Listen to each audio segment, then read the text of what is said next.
Hello hello, j'espère que tu vas bien. On se retrouve aujourd'hui pour une nouvelle vidéo. Oui, alors je suis là mais je suis derrière la caméra. Parce qu'aujourd'hui tu as dû voir dans la vignette et partout quoi, que on va se faire un petit update lecture. Et j'avais envie en fait de tester ce format là et que ce soit pas trop long, etc. Je me suis dit bon pourquoi pas me mettre derrière la caméra et te montrer plus en détail le bouquin dans lequel je vais te donner un peu plus mon avis en détail, etc. Du coup, il y a pas mal de bouquins, ils sont tous là, il y a une grosse pile en fait, parce que il y a quelques romances que j'avais lues en fait l'année dernière, dont je ne t'avais pas parlé sur la chaîne ici, j'en ai parlé sur ma chaîne, enfin sur mon compte pardon, Instagram, mais pas sur la chaîne, donc je me suis dit pourquoi pas les intégrer, parce que ça a été des belles lectures, donc tant qu'à faire, ce sera fait, et voilà.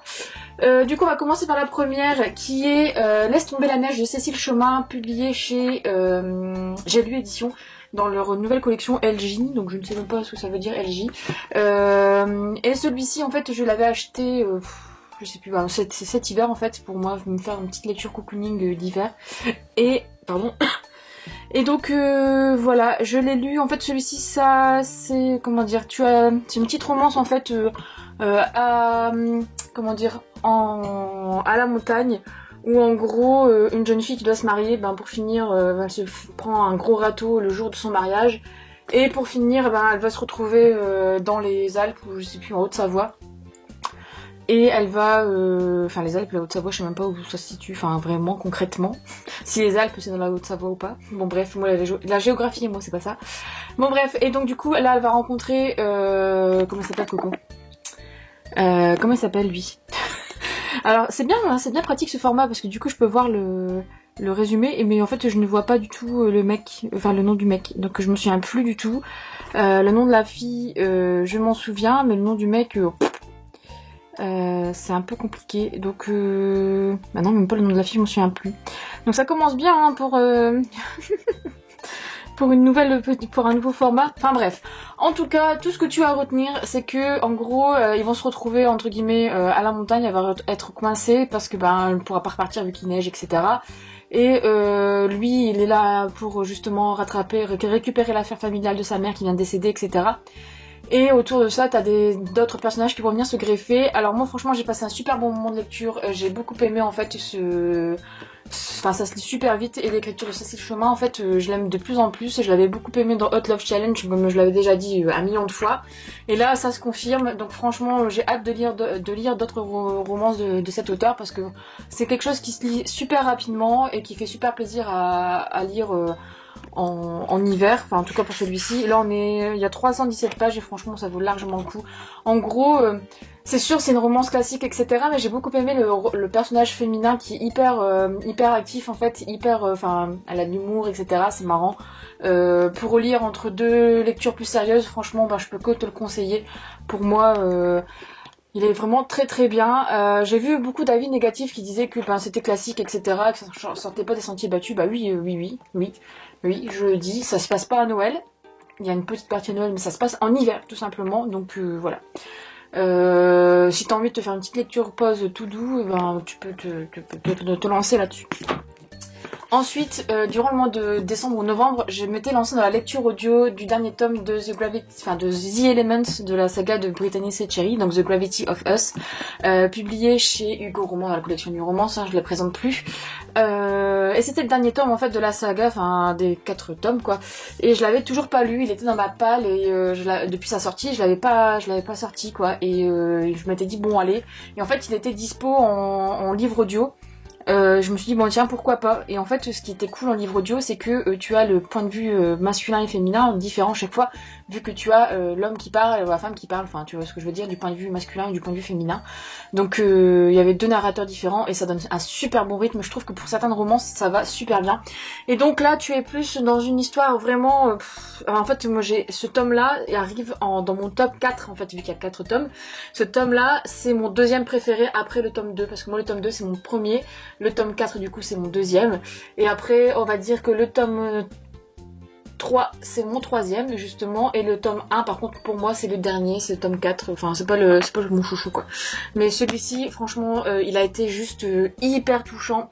Là tu vas suivre 2 personnes, tu as Maggie, ouais c'est Maggie hein, non c'est Lucie, ouais parce que Maggie c'est un autre personnage du coup qui est dedans, c'est la sœur. Donc tu as Lucie qui est une jeune femme pleine de vie etc, mais qui a aussi son lot entre guillemets de petites merdes en fait dans sa vie hein. Sa sœur qui a un cancer, voilà je ne dis pas plus, et puis donc elle essaye à chaque fois de comment dire, de relier les deux bouts, et tu vas suivre du coup Graham qui lui en fait est comment ça s'appelle, enfin si, un écrivain en fait à succès. Il écrit des thrillers il me semble, et lui en fait a un caractère assez particulier. Il a un passé aussi également assez difficile avec son père etc. Et en fait rien n'était prédestiné en fait à ce qu'ils se rencontrent vu que Graham est marié etc. Lucie elle essaye de remonter la pente avec sa sœur etc. Mais bon bref, je t'en dis pas plus, tu verras, mais franchement ce tome là est juste dingue, et en fait j'aimerais bien les lire en VO pour voir si vraiment la plume de Brittany Seccheri est vraiment comme ça en VO, parce que là en VF ça rend super bien je trouve, et c'est hyper prenant, et je trouve qu'elle joue vraiment bien avec les sentiments des personnages parce que ça te fout les boules. Voilà, moi ça m'a foutu les boules, certains passages m'ont vraiment foutu les boules, et ils sont vraiment beaux. C'est beau en fait, c'est des belles leçons de vie en fait à chaque fois ces romances, et franchement je trouve ça juste génialissime. Moi je peux que te conseiller de sauter sur cette saga. Tu n'es pas obligé de les lire dans l'ordre hein, mais moi je les ai achetés en fait au fur et à mesure vu qu'ils sortaient quand ils commençaient à sortir, et donc du coup j'ai suivi le truc hein, mais c'est vrai que voilà quoi. Bon après les couvertures, moi je suis pas très fan des couvertures françaises, mais même VO je trouve que voilà, enfin en fait je trouve que la couverture ne représente pas vraiment l'histoire en tant que telle, donc c'est ça qui est un peu dommage, mais bon c'est pas grave. Alors on va passer au suivant. J'ai mal fait ma pile parce qu'en fait du coup on va commencer par celui du bas parce que vu que le dernier que j'ai lu, voilà, je t'en parlerai après, mais j'ai lu sinon dernièrement Le souffle de Midas de Alison Germain, donc j'en parlerai bientôt aussi sur le blog, j'ai prévu d'écrire une chronique. Donc c'est le tome 1 de sa saga, les Chroniques Homérides il me semble, ouais c'est marqué derrière, voilà, Chroniques Homérides. Ce livre en fait je l'avais acheté, bon encore le petit truc, on voit je l'avais acheté au salon du livre de Paris l'année dernière en 2018, du coup quand j'y étais allée. En fait comme je le disais, c'est mon premier livre dédicacé, je sais pas si tu as vu dans le book haul, mais elle était toute seule sur son stand du Chat Noir, et il me tentait vraiment à sa sortie celui-ci comparé à d'autres qui sont sortis en même temps, de certaines booktubeuses qui m'ont pas tenté du tout et que j'avais pas envie de dépenser de l'argent dedans. Mais là franchement celui-ci, vu que déjà elle avait déjà mis un bon point parce que ça parlait mythologie grecque, donc déjà pour moi c'était voilà, j'adore tout ce qui est autour de la mythologie grecque, et donc du coup j'ai craqué, je l'ai pris, et je l'ai lu là du coup dernièrement, il était temps hein, tu me diras. Et franchement j'étais agréablement surprise et je suis super contente de cette découverte parce que déjà j'ai trouvé sa plume hyper simple et hyper accessible à lire, donc pour moi il n'y avait pas c'était pas compliqué quoi, complexe etc, et je trouve que c'est hyper accessible, et donc ça se lit super vite et ça se dévore. J'ai été très surprise, il y a des belles références aussi avec nous en tant que comment dire, que lecteur etc, il y a vraiment forcément hein, vu que Alison Germain c'est quand même une booktubeuse qui a à peu près notre âge, qui est dans notre génération on va dire. Elle a les mêmes références à peu près que nous, à peu près quoi, Buffy, etc. Ça m'a fait sourire. Et en fait, j'ai bien aimé le petit côté mythologie où là, oui, certes, il n'y en a pas vraiment beaucoup, mais je trouve que c'est bien dosé dans ce premier tome pour justement bien introduire l'univers, etc. Parce que tu as quand même tu sens qu'il y a quelque chose en fait qu'il y a un univers bien complet en fait qui a été pensé, et du coup ce premier tome l'introduit très bien pour moi, et puis tu plonges directement en fait directement dans le contexte et dans la chose. Donc j'ai qu'une hâte de lire le tome 2 parce que j'ai bien aimé et je suis bien assez pressée on va dire de découvrir la suite des aventures en fait de comment elle s'appelle, cocotte là, Je me souviens plus non plus. Moi j'ai un problème avec les prénoms, hein. Je pense que t'as dû remarquer. Louise, c'est vrai.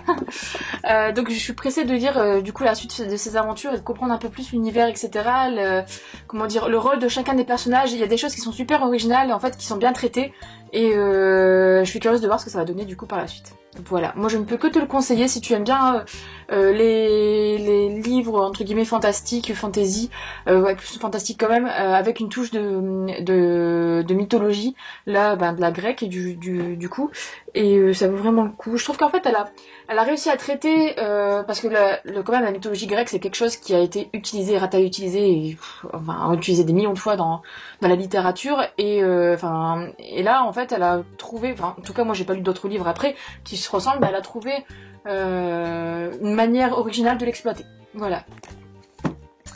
Le suivant que j'ai lu, je vais peut-être parler de celui-ci avant, je vais te faire ça dans l'ordre hein, quand même, ça serait peut-être un peu plus logique. Hein. J'ai lu aussi dernièrement du coup Heroes de Battista Tarantini, publié chez Hugo Poche. Il est sorti du coup début janvier celui-ci, et comment dire, en fait je l'avais pas acheté en grand format, et quand j'ai vu qu'il était dispo dans les SP du mois de janvier, j'ai sauté dessus parce que en fait il me tentait déjà quand il était sorti en grand format et j'avais pas craqué, et donc voilà. Là tu vas plonger dans l'histoire d'une jeune femme qui en fait Grace, qui a eu en fait une transplantation cardiaque. Et qui en fait pour essayer de s'en remettre, etc., de l'après, elle décide de partir en Australie et d'aller chez sa tante en fait pour essayer de se ressourcer et d'oublier ça, etc. Et elle va rencontrer du coup Z, qui lui est un jeune homme qui vit au village de sa tante, enfin de la tante de Grace, et qui va l'aider à se sortir, enfin à réparer sa voiture, et puis voilà, je t'en dis pas plus parce que le schéma classique est là, mais il y a tout ce qui est autour qui a été écrit par Battista Tarantini qui est juste fabuleux. Moi j'ai beaucoup aimé cette histoire. Je t'en parlerai après de la deuxième, mais celui-ci en fait, j'ai découvert la plume de Battista Tarantini avec celui-ci du coup, parce que moi j'en avais pas encore lu de cet auteur, et j'ai beaucoup aimé parce que en fait elle tourne autour des choses. Il y a des choses qui ne sont pas dites tout de suite, il y a des chapitres du coup qui sont faits pour que tu te poses des questions, etc. Et en fait il y a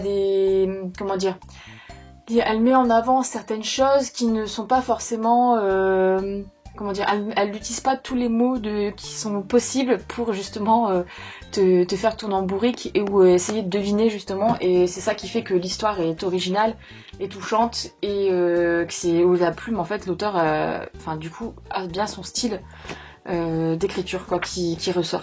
Et j'ai beaucoup aimé les petits rapports en fait avec avec les DC, enfin les héros DC comics et les héros Marvel, d'où le titre en fait, tu comprends après le titre, mais c'est des petites choses en fait qui font que le livre devient une bonne, très très bonne lecture. Voilà, je suis pas du tout déçue d'avoir craqué, et je ne peux que te le conseiller si tu veux une petite romance aussi bien sympathique. Ensuite justement, je vais prendre celui-ci pour faire une petite pause quand même. J'ai lu Où que tu sois, je t'entendrai, le tome 1 du coup de Daniel Guiziano, publié chez Hugo Roman aussi. Là c'est sorti en poche le 3 janvier aussi celui-ci. Je l'ai reçu par erreur, mais c'était une erreur qui a été sympathique à lire. Voilà. Là tu suis une jeune fille en fait, Zoé, qui perdu beaucoup de choses dans sa vie.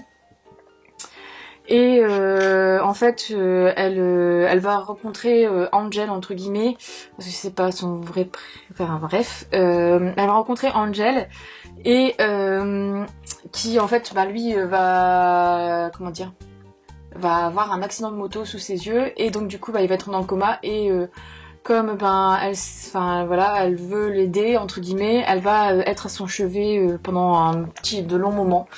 Elle va essayer entre guillemets de lui tenir compagnie. Donc ça a été sympa cette lecture. Ça n'a pas été un coup de cœur énorme parce que mais ça a été sympa. Après je suis curieuse de voir la suite. Par contre j'ai quand même ressenti un peu de répétition, donc on verra après ce que ça va donner. Mais ça a été sympa au niveau de comment est construite l'histoire. Elle est différente de toutes les histoires que j'ai pu lire d'habitude, donc je me dis pourquoi pas. Franchement, c'est tout petit, c'est en poche, donc il vaut le coup de craquer pour 250 pages, même pas. Ça se lit très vite. Mais en fait l'histoire est amenée différemment par rapport à toutes les romances qu'on peut trouver d'habitude en magasin. Hein. Puis il y en a tellement qu'en fait c'est difficile de sortir d'un certain schéma. Mais il est vraiment pas mal. Voilà. C'est pas mon préféré du mois, mais enfin quand je l'ai lu, mais voilà, il est pas mal. Ensuite, du coup, tu as dû voir, mais j'ai lu et craqué quand je l'ai vu chez Hugo. Pour Orion de Battista Tarantini, c'est le tome 1, ainsi soit les étoiles, donc toujours chez Hugo Roman. Celui-ci, en fait, pareil, j'avais dit que j'allais me faire un mois de janvier Battista Tarantini, et donc je l'ai lu au mois de janvier. D'ailleurs, j'ai fait une chronique écrite qui est dispo sur le compte Insta si tu veux aller voir. Donc je vais t'en parler relativement rapidement parce que ça fait bizarre relativement rapidement. Rapidement parce que voilà, tout est dispo sur mon compte Insta en photo. Mais en gros, ça a été une très bonne lecture. Pas un coup de cœur. Alors je vais dire pourquoi pas un coup de cœur, parce que ça je le dis pas sur mon compte Insta, enfin peut-être un petit peu, mais en gros pas un coup de cœur parce que tu as quand même un côté lié à la danse classique, parce que là tu es dans une histoire où dans le monde en fait l'univers des ballets, etc., l'univers danse classique et tout, et donc du coup c'est quelque chose que je n'avais jamais vu, donc du coup j'étais tentée de plonger dans cet univers pour voir ce que ça allait donner, mais malheureusement ce côté-là m'a fait que j'ai pas eu le coup de cœur parce qu'il y a des termes techniques que je ne connaissais pas du tout. Bon, bien sûr ça freine pas du tout à la lecture et ça m'a pas empêché de visualiser les deux personnages danser ou voilà, enfin visualiser en tout cas Léo danser, etc. Ça m'a pas bloqué parce qu'en fait la plume de Battista Tarantini elle s'est encore plus affirmée dans celui-ci que dans Heroes et elle est juste magnifique dans celui-ci. J'ai énormément aimé sa façon d'écrire, sa façon de tourner autour de quelque chose, enfin d'un mal entre guillemets, et de ne pas le nommer, de ne pas le citer, mais de partir à côté avec des métaphores, etc., de changer, d'élargir en fait le champ lexical autour de ce mot et de ne pas le citer pendant un bon moment. Et j'ai trouvé ça juste en fait du coup toi en tant que lecteur tu as tu t'essayes de deviner la chose mais tu n'y arrives pas, donc tu continues ta lecture forcément, et puis tu te dis merde non, puis en fait quand tu vois des petits indices elle arrive à mettre des petits indices par-ci par-là et c'est juste fou. Voilà, c'est juste fou. Moi j'ai trouvé ça juste génialissime et j'ai hâte de lire le tome 2 pour avoir beaucoup plus d'infos sur Orion, enfin de voir Orion, de découvrir un peu plus ce personnage en profondeur, parce que c'est vrai que ce premier tome là est quand même assez basé sur le personnage de Léo, mais c'est normal et moi je comprends parfaitement son choix d'avoir fait 2 tomes différents, et le livre est vraiment très joli avec des étoiles, etc. Enfin franchement voilà, moi je ne peux que te conseiller si tu veux une bonne romance. Je trouve que Battista Tarantini s'en est vraiment très bien sorti avec celui-ci. Ensuite, j'ai lu en version audio ce mois-ci, écoutez du coup, le dernier tome de Miss Peregrine, les enfants particuliers, donc le tome 3 de La Bibliothèque des âmes de Ransom Riggs, donc c'est publié chez Bayard Jeunesse. Hein. Là je te mets pas le résumé, ça sert à rien vu que je te mets pas vu que c'est le tome 3. Mais je vais t'en parler quand même assez rapidement, même si ça j'en parlerai plus peut-être dans une chronique écrite sur le blog, et que je mettrai peut-être un jour sur le blog. Ça serait peut-être bien. N'hésite pas d'ailleurs à surveiller. Mais celui-ci tu n'en as pas depuis 1 an, parce que je l'avais eu à Noël l'année dernière, et je m'étais dit bon allez Fanny, voilà, on va le sortir. Et je l'ai sorti, et je l'ai écouté en livre audio. Alors déjà le narrateur je l'ai trouvé génial, sauf que des fois quand même il se fait plaisir quoi, au niveau des voix, limite c'est un imitateur quoi. Mais bon, ça voilà, ça passe. Et du coup, en fait ce 3e tome est pour moi aussi bon que les 2 autres, et aussi tu replonges directement dans l'action et ça s'arrête pas jusqu'à la fin.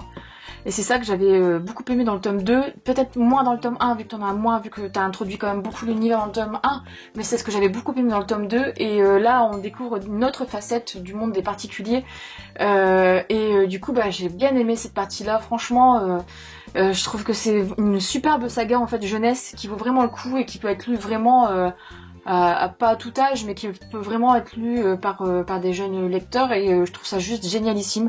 Et les livres-objets sont vraiment magnifiques là, avec les photos. Moi, je suis juste fan des livres-objets déjà. Donc bref. Et la fin me convient parfaitement. J'étais bien contente de cette fin. Pour moi, ça me convient. J'ai fini une boucle. Enfin, c'est le cas de le dire parce qu'il y a des boucles. Petite référence. Mais j'ai fini ma boucle est bouclée, on va dire. Hein, et je suis bien contente. Alors, j'ai vu que qu'il y avait un tome 4 qui était sorti en VO et qui va peut-être sortir en VF. Mais en fait, moi je m'attendais en fait à un tome 4 avec du point de vue enfin pas du point de vue, mais avec l'histoire de Miss Peregrine et enfin je vais pas te spoil parce qu'en fait de certains autres personnages qui en fait tu sais qui ils sont dans ce tome-là, mais Miss Peregrine et d'autres personnages en fait, je m'attendais à plus à être focus sur leur jeunesse ou quoi. Et en fait, le tome 4, de ce que j'ai compris dans le résumé en VO, en fait, c'est la suite, enfin, entre guillemets, c'est un genre de spin-off suite de la fin de celui-ci. Et je trouve ça dommage, parce que j'ai l'impression que c'est dire pour dire de faire un 4e tome, quoi. Et j'espère qu'il n'y en aura pas un 5e autour de ça encore une fois, parce que c'est un peu con, quoi. Enfin, pour moi, c'est dommage de faire trop de... Enfin, j'aurais bien aimé avoir peut-être un focus sur d'autres personnages plutôt que de faire une suite. Alors que là, vu comment se passe la fin, pour moi, c'était très bien. C'était pas nécessaire en fait. Donc voilà, on verra bien. Je pense pas que je sauterai sur le tome 4 et je pense pas que je le lirai en fait. Parce que pour moi, ça s'est terminé là. J'attendrai de voir les premiers avis justement pour après m'en faire peut-être une idée. Et le petit dernier, après je te laisse parce qu'en fait pour finir, je disais que ça allait peut-être aller plus vite, mais pour finir j'ai quand même pas côté. J'ai lu dernièrement, celui-ci j'en ai même pas encore parlé sur Insta, mais peut-être que j'en aurais déjà parlé sur Insta le temps que je publie cette vidéo. Mais j'ai lu du coup Royal de Camille Versio, j'allais dire le tome 1, mais non en fait c'est un one shot. Donc du coup 16 clones, une princesse, blablabla, publié chez Hachette. Donc du coup là tu es dans un monde en gros pas post-apocalyptique, mais en gros tu es dans le futur par rapport à nous, et il y a eu une guerre entre guillemets, enfin une 3e guerre mondiale, etc. Et la couronne d'Angleterre maintenant est gérée par Victoria II, et Margaret en fait est la princesse d'Angleterre, hein. Sauf que Margaret elles sont 16. Voilà, parce que il y a 16 clones et une princesse, comme le dit bien la punchline. Et donc les 16 Margaret ont chacune un talent entre guillemets. Il y en a une qui apprend très bien, enfin qui connaît très bien la géopolitique du pays, enfin et même du monde, une qui est très basée sur la littérature, une qui est basée sur les arts martiaux, une qui est basée sur l'équitation, une sur l'escrime. En gros, et à chaque fois chacune en fait pour les apparitions publiques de la princesse, chacune doit sortir du bunker à 2 qui est situé à Buckingham Palace, parce que les citoyens ne le savent pas, le monde ne sait pas qu'il y a 16 princesses au lieu d'une, et donc du coup elles doivent se cacher le temps que une en fait est sur le devant de la scène, etc. Alors comment dire, ça a été une belle lecture au début, enfin j'ai bien aimé le concept, etc. Sauf qu'à partir d'un moment où on sait quelque chose, où il y a une révélation, tout devient prévisible, et j'ai eu vraiment du mal avec la fin, j'en pouvais plus. Voilà le résumé de ma lecture. C'est dommage parce qu'en fait je trouvais qu'il y avait un bon potentiel en fait, et le truc c'est que tout le long de ma lecture j'avais l'impression qu'il allait avoir une suite, parce que je me disais c'est pas possible, on peut pas faire ça dans un seul tome, c'est pas possible. Enfin en fait j'ai tellement l'habitude de lire des trilogies ou des duologies que là avoir un format, une histoire comme ça dans un one shot, ça m'a fait bizarre. Bon certes ça je peux passer au-dessus, mais en fait c'est dommage parce que moi il y a une partie, le début, où j'étais vraiment surprise, etc., où j'ai vraiment bien pris mon pied, et en fait arrivé vers la fin là ça n'allait plus parce que ça devenait hyper prévisible, et ben malheureusement ça l'a plus fait avec moi. Donc je crois que j'ai mis un 14/20 sur Livre Addict, donc c'est moyen. Je pense que je suis gentille, hein. Ouais, mais enfin moi je mets jamais vraiment enfin mon 13-14, sinon c'est 10, enfin bref. Mais voilà, je suis un peu déçue, mais d'un côté voilà, je sais pas comment dire ça, mais c'est pas que je m'y attendais, non je m'y attendais pas forcément, parce que j'avais vu des super bons avis, puis il me donnait vraiment envie, mais comment dire, et en fait, voyez-moi, le dernier truc m'a tué et en fait à la fin, ben, ça a confirmé en fait tout ce que je pensais après la grosse révélation, quoi. Donc c'est dommage, c'est dommage. N'hésite pas à me donner ton avis hein, si tu as lu un de ces livres, hein, c'est vrai. Ça serait super intéressant de pouvoir échanger comme d'habitude, de me donner ton avis et tout, moi j'aime bien. Et sur ce, bah du coup je vais te laisser. J'espère que cette vidéo t'a plu, que ce format t'a plu. N'hésite pas à me le dire. C'est vrai que j'avais envie de tester ça pour que tu puisses voir plus le livre en détail et voir le résumé, peut-être c'était plus sympa. Après, y a pas de souci si tu veux voir ma tête. Y a pas de problème, mais bon, j'avais envie de changer, donc je me dis une fois de temps en temps, pourquoi pas. Bref, je vais te laisser, je te souhaite une belle soirée, une belle journée, bon dimanche, un bon lundi, une bonne semaine, je sais pas. Et puis je te dis à bientôt pour une prochaine vidéo, je sais pas ce que ce sera, mais voilà, ce sera à très bientôt. Bye bye.